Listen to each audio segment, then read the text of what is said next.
I thank him and I go up the elevator, but I arrive on a floor that's completely dark. And I'm thinking it's one of those hallways where the lights turn on as you walk. They didn't.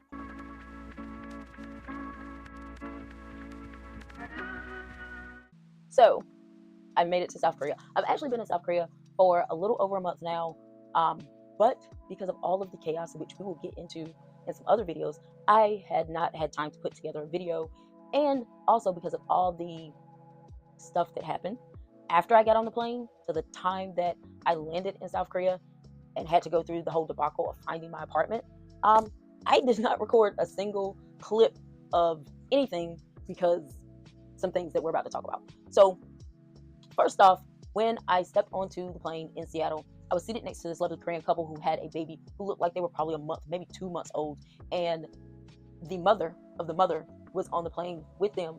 And she kept coming back and forth, checking on them, trying to get them situated, sometimes moving out or switching out with the father.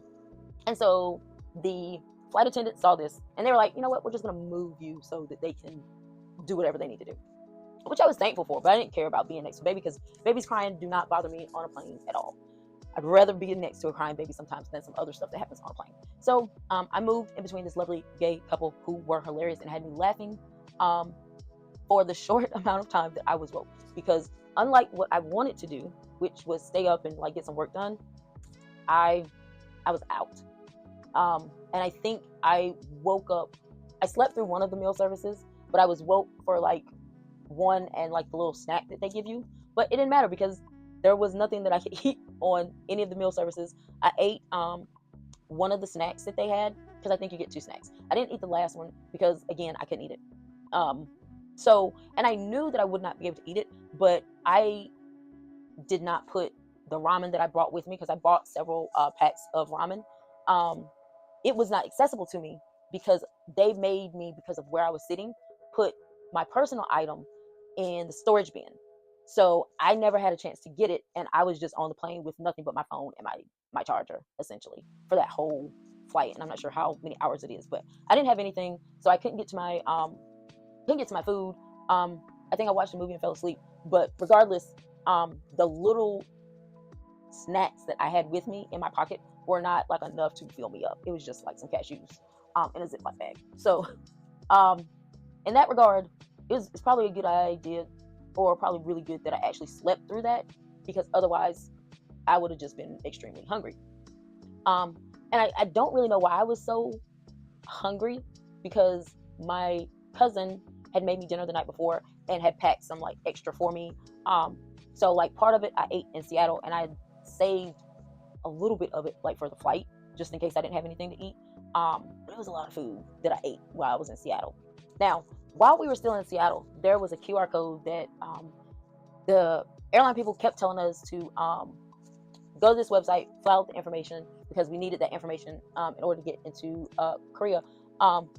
But my phone could not scan the QR code, and from what I glimpsed of other people's while they were filling out the information on their phones, it looked like the KETA, which I didn't think I needed because I had my visa. So, but apparently it was something different that just everybody has to fill out no matter what. So when I landed in South Korea, I turned on my eSIM from Nomad. This like saved my life. And as I was walking towards immigration, it's such a long walk. So like if you have problems with your feet or anything, make sure you ask for assistance, because it is such a long walk. Even if you don't have like any carry-ons or anything, just ask for assistance. But as I was walking towards immigration, there were kiosks to fill out the form again, or like paper forms you could fill out. So I got one of the paper forms and I was filling it out. But then I was like, you know what? Why don't I just go to website? I scanned the QR code again, but this time it worked. And I filled it out, took like 30 seconds. And then I made it to like the actual immigration part. And there was another form that they wanted you to fill out. And this was like a health thing. They wanted to know the country you came from and if basically you had been sick recently. So I filled that out while I was in line. And, you know, we landed in South Korea a little bit before like 8. And I'm thinking that because it's earlier than the last time that I came to South Korea, that we're probably going to get through immigration fairly quickly. If not, it's going to be about the same amount of time as it was last time. I was wrong. I was essentially in that immigration line, and that whole process took over an hour and a half. Within the last like 30 minutes, they opened up more lanes for people to go through. And I think we were maybe one of like 6 flights who had landed recently in South Korea. So there were a lot of people going through that line. And then the staff were kind of moving people to different lines in order to get through quicker. So it was like 9:30-ish when finally made it through, got my bags, figured out how to use that cart thing that I just have so much trouble with. I don't do well with carts that you have to like hold continuously to move. So I struggled with that for a bit, but got my luggage fine. Went, picked up my Wild Pass. Did not put any money on it. I suggest you put money on your Wild Pass when you get it. I didn't even put money on my T-Money card, which is silly as well because there was a CU there and I could have put money on both of these things, but I didn't, which was foolish, which I realized later on how silly that was. But anyway, I went and I got my bus ticket. Now, my recruiter sent me information about the airport and what to do when I got there, which was to go pick up my bus ticket and then get off at a specific stop, get a taxi, go to my apartment. Seems very simple. I'm going to tell you right now, if you are coming to South Korea for anything other than a vacation, if you're coming for a job, any kind of job, request that someone pick you up, because the stress of doing all of these things is immense. And even if you speak a little bit of the language, even if you have apps like Papago, it's confusing. And it's just a lot simpler if somebody drops you off, as you will find as we go through the story. So it took me a minute to find out where the bus tickets were being sold. And I think I just walked back and forth for like 10 minutes before I found where it was. And then I opened Papago and just went up to the person. And I said in Papago that I needed to buy a ticket to such and such place. I paid, they gave me my ticket. Really simple. The most simple part of that process. And they kind of pointed me in the direction to where the buses were. And I had like 30 minutes before my bus came. So I just kind of sat down until like 15 minutes before my bus came. Then I went outside and I stood in my line. The great thing that I like about South Korea is that, actually, I'm not going to call this a great thing. It was very helpful in my case, but probably the reason behind it is not so great. But all of the monitors cycle from Korean to English. But I had memorized where I was going in Korean. So I knew where I was supposed to stand and all of that. Now, each bus has an attendant. And the attendant basically makes sure people are getting on the right bus and will answer any questions people have, as well as putting the luggage on the bus and taking it off for people who are getting off. So he was looking at me and he wanted to see my ticket to make sure I was in the right place. So I lifted my ticket up, he looked at it, and he shook his head. And then after like 5 minutes, he comes back and he's counting my luggage. And then he says, "One person?" And I say, "Yes, it's just me." And he counts my luggage. He says, "4 luggage?" And I said, "Yes, they're all mine." And so he's like, "1 person, 2 luggage." And I'm like, "So I can't take the bus?" And he's like, 2 tickets. So there's a kiosk that's like right near the buses where they stop. And so I go over there to buy another ticket. And then it's like 4 or 5 minutes before the bus is supposed to be there by this point. So he comes over there, he helps me purchase the ticket really quickly. And I get the ticket. So I'm standing back in line. He puts my bags on the bus. I get on the bus. And then it strikes me, I've never ridden any kind of bus in South Korea. So I don't know how you indicate to a bus driver how to get off, if it's different than in the US. But honestly, the last time I rode a bus in the US was over 20 years ago. So I'm like, crap, I don't know what to do. And then it strikes me, I don't know how to know where my stop is or how close I am to my stop. Now, there was a monitor on the bus that was like cycling through like the previous stop, what the next stop was, and the stop after that. I don't remember if it was in English too, but by this time, it was close to 11 o'clock and I was tired. So even if something was in English, I could not read it. My eyes had glazed over at this point. Luckily, there was a very nice person sitting next to me, and I asked her how I would know when my stop was. I put that in Papago, and she showed me something on the monitor and answered the question. I don't remember what she said, but I understood how to know where to get off at. And just very luckily, like a lot of people were getting off at that stop. So I think 5 or 6 other people got off at the stop. So at this point, it's not an isolated area, but at night it seems kind of isolated, the side of the road that you dropped off on. On the other side, which is like 8 lanes away, there are buildings and stuff like that. But the side that you're on, there's no buildings. It's just like sidewalk and darkness. There were some street lights on, but like it just felt like I had been dropped off in the middle of nowhere. And at this point, a little bit of me was panicking, like, what the heck did I do coming to South Korea alone? Because I'm not good at navigating stuff, which is why I always take taxis, because, you know, they pick you up and they drop you off where you're supposed to go. There's no extra walking or anything like that.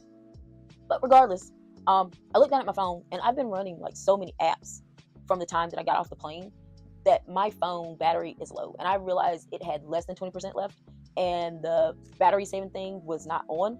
Don't know how that happened.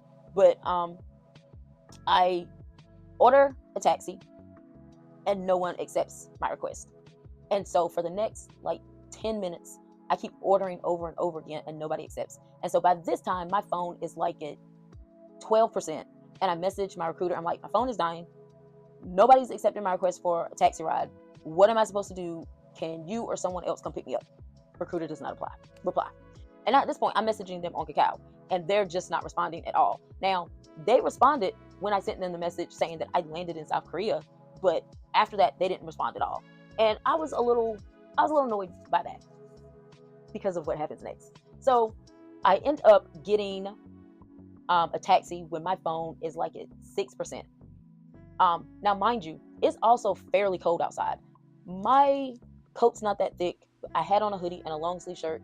I was bundled up, but I was still quite cold, and I had been outside for like 10-15 minutes, actually about 20 minutes by the time the taxi came. So I'm cold, I'm annoyed, but I'm like, okay, at least the taxi's here, and I'm going to be dropped off, and it's going to be fine. Because in my head, I'm remembering the last time I was in South Korea, getting from the airport to where we stayed at was a lot, but once we got there, everything was fine. So I'm like, gonna get to the apartment, you know, I might have to do some cleaning or whatever. Well, actually, I am going to do some cleaning. But I'm going to lay my sheet on my bed, and I'm going to go sleep and then worry about everything else tomorrow. The taxi driver drops me off, and I am so confused. What I realized, sometimes a taxi driver will drop you off like close, like really close to where you're going, but not exactly where you're going. And so if you're a foreigner, it's a little confusing sometimes. So I get out and I'm like, okay, maybe it's around the corner, because I look up and I see this building where the 7-Eleven convenience store is. But I can see past it, there's an apartment forest. And then I turn and I look to my right, and there's a crosswalk, and then there's an apartment forest. And then across the street, there's an apartment forest. Now, if you don't know what apartment forest is, it's essentially these huge apartment buildings, and they're like clustered together, so they look like tall trees or a forest.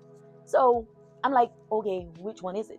Because I can see in each area where the building number is written on the side of them, but I'm like, I don't know which one is mine. So I go into the convenience store, I pull up Papago, my phone has like 3% at this point, and I asked the convenience store owner, well, I don't know if he's the owner or not, but the guy, if he knows where this address is. And so he looks at it for a second, and then he comes out and he shows me where an elevator is. And so I thank him and I go up the elevator, but I arrive on a floor that's completely dark. And I'm thinking it's one of those hallways where the lights turn on as you walk. They didn't. But I can see that there is an academy. So my first thought is I put the address of the school that I'm teaching and not where I'm going. So I look back at my phone. I'm like, no, this is the right address. I put the right address in Kakao Taxi. So maybe it's not this building. Maybe it is one of those apartment forests that I was thinking it was. So I just go back down. and I grabbed my 200 bags of luggage. If you're coming to South Korea for any reason, just don't bring so much stuff. Bring like really the essentials and clothing, maybe some sheets, but like really think about what you're bringing, because you're going to have to lug all of this up to your apartment. So I come back down and I start just dragging my luggage to these different areas where the apartment floors are, trying to figure out which one I'm supposed to be at. Turns out none of them. So by this point, like I feel like I'm about to cry. I'm like, you know what? This is South Korea. I could, other than it being cold, I could just sit in this park all night long, and in the morning when it's some light, I can maybe ask somebody to charge my phone or see well enough to figure out where I'm supposed to be at. And then I'm like, Melissa, that's kind of dumb. So I go back into the convenience store, and the guy speaks enough English to where I can show him the address, and I'm like, where you showed me, it was wrong. Can you call this person for me? Because my phone is dead. I showed him my phone was dead. And so he shakes his head. He calls the guy, and then he gives me the phone, and the recruiter's like, no, you went to the wrong place because you didn't read the email. And I'm like, I read that email. I read the email in Seattle, and essentially he sent me an email saying that my apartment number had changed. Not the building, but the apartment number had changed, and he also sent me the code. And I'm like, that's not the issue. The issue is I cannot find the building. So he asked me to put the Korean guy back on the phone. He gets back on the phone with the Korean guy, and the Korean guy is kind of annoyed with my recruiter, because I can understand more Korean than I can speak. And he's basically saying that like they should have given me the right information because they gave me the wrong information. So he's trying to help me figure this out. And then he puts the recruiter back on the phone with me, and then he just leaves out of the 7-Eleven. And I'm like, where are you going? And he comes back a couple minutes later with another guy. And then they start talking, and then he gives the other guy the phone, and he starts talking to my recruiter. And then the guy kind of figures out where I'm supposed to go. So the building that the 7-Eleven is in has all these stores and stuff in it. And there's kind of like this open breezeway. And on the right-hand side, there are elevators in between some of the businesses. And on the left-hand side, there's this stairway that leads up to like some buildings, but you can't really tell what they are at night. So he's like taking me up these stairs while he's talking to my recruiter. And then all of a sudden he's like, oh. And he's like, no, this is wrong. Because this guy also speaks English. He was like, there's no way you would have found this. And then he starts arguing with my recruiter again. He's like, there's no way, like you should have just had somebody pick her up. There's no way she would have found this, because where he was thinking I was supposed to go was completely wrong. And he was speaking in Korean to my recruiter. So he finally finds the right elevator. I go upstairs and I go to the apartment number that they sent me when I was in Seattle, the new apartment number with the code. And I go to that apartment, and at this time it's midnight at least. I put in the code, and all I hear is "Yogaseo, Yogaseo, Yogaseo," and I'm like, am I hallucinating? Am I having auditory hallucinations at this point, because I'm so sleep deprived? Because over the last 96 hours, I've only slept like 10-15 hours altogether, and this landing in Korea has just been so much. Am I going crazy? I was, but not because of this. They had given me the wrong apartment information. So I go back downstairs and I find the guy again. I'm like, can you please call him back, because it was the wrong apartment? And he was like, he wasn't upset with me, but he was upset with the guy because he basically laid into my recruiter before for giving me the wrong information. So the recruiter, of course, he doesn't apologize or anything like that. He was like, oh, it's the original thing that we gave you. Give me a second and I'll get you the right code. So the gentleman now walks me over to the elevator. He rides up with me because he's like, we're not getting off this phone until I know this is right. Very nice guy. We go to the apartment, the right one, the original one that he gave me. He gives me the code. I put it in and I'm able to open the door. And like, I really wanted to just pass out and cry, but I had to go back downstairs and go retrieve my 4 pieces of luggage, because I had kind of just left them as I was trying to find my apartment, which was a good walk. It wasn't a long walk, but like dragging all that luggage was a good walk. So I bring my luggage up, I open up my luggage, I get my sheets finally, and I did not even take a shower. I just kind of like passed out. But like the thing that like really irritated me about this whole situation is just like my recruiter, and I said this before, was helpful except for when he wasn't. And the times that he was not helpful were the times where he absolutely should have been helpful. And if you are coming to South Korea for anything other than a vacation, make sure you have somebody pick you up, because the buildings here, the way they're set up, can be very confusing if you're not from Korea. The guy that finally helped me get up to my apartment, he was like, my wife is a foreigner too, and she never would have found this. And he was saying that it was funny because the other Korean guy who works here didn't find it. He was like, don't feel bad, because there was no way you were going to find this. You're a foreigner. Like, you're not meant to find this. So I finally got in my apartment, but like, because of all that chaos, I didn't get to record anything. I will put like pictures of my apartment. I'm not going to do like an apartment video or anything like that, but I'll put pictures of my apartment up. And make sure, like, if you are traveling anywhere really outside the country, especially if you don't speak the language, that one, make sure that you're able to get like Wi-Fi, preferably with a phone number. Plans are super cheap. Nomad, you can't make phone calls on, but like, it's super cheap. It was less than $20. So you can get that. You can have it for like 30 days, or while you're at the airport, you can pick up whatever you need to pick up. There are stores that are open. You can get stuff at convenience stores and airports and stuff like that. That's the number one thing you have. But like, especially if you're coming to an Asian country, Papago is great. I would not use Google Translate, because while it does work, Papago is a little bit better with nuances, and you can switch on honorifics. You can switch that off and on. And I have found when I keep the honorifics on, that it picks up like the nuances and translates it better than Google Translate, which has helped me so many times. Also, make sure you have a really good portable charger. I have a portable charger. This one right here is kind of trash. It's not that great. Make sure you get a really good portable charger, because this one just it always dies on me.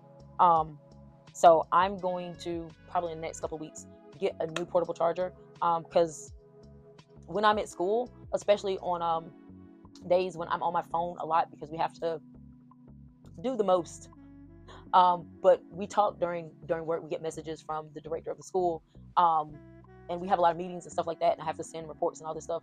On days where I have to do a lot of that, my battery just dies, which is why I need to get a new phone. Will probably be a Samsung now that I'm in South Korea.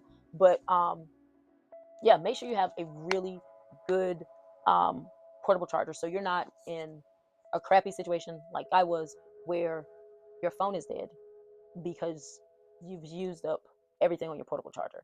But I was just really grateful that I met so many good people who helped me throughout the whole process. Like, I didn't even talk about the lady from Australia that I met in the immigration line. I totally lied to her because I could not remember the name of the place that I was going, and she told me where she was going, and they both began with an S. So I was like, yeah, I'm going there too. And she was like, oh, well, you can just follow me and we'll be fine.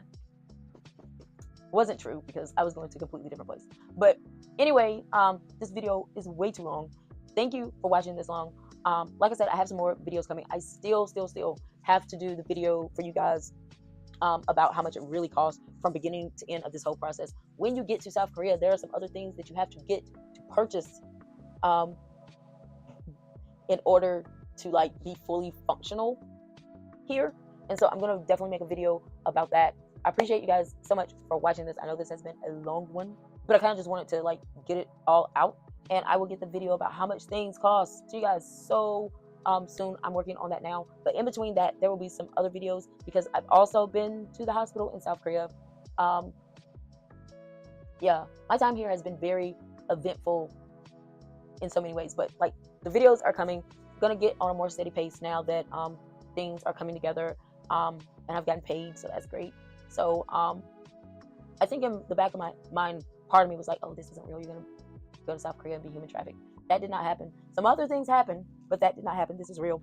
And if you're planning to move to South Korea, especially if you're planning on working in South Korea, especially if you're planning on being an ESL teacher, make sure to reach out to me. I am thinking about starting a group on school where we can connect, and I can help you guys out, because since I have started working, have just learned 200 times more things that I wish I had known before I applied for jobs in South Korea, before I accepted the contract that I accepted, before I got on that plane, and just some other really helpful things that will make your transition from whatever work you're doing now to an ESL teacher just a bit more smoother. It's not easy. It is difficult because you're in a foreign country, and more than likely most people are not fluent in Korean. And even if you were, just being a foreigner in any country, but I think in a lot of Asian countries, it's just going to be so much harder for Westerners because things are so different here. The bureaucracy is really bureaucratic here. So if you think there's red tape in the US, tenfold here. So like I said, I'll see you guys in the next one. Thanks for watching. Like and subscribe.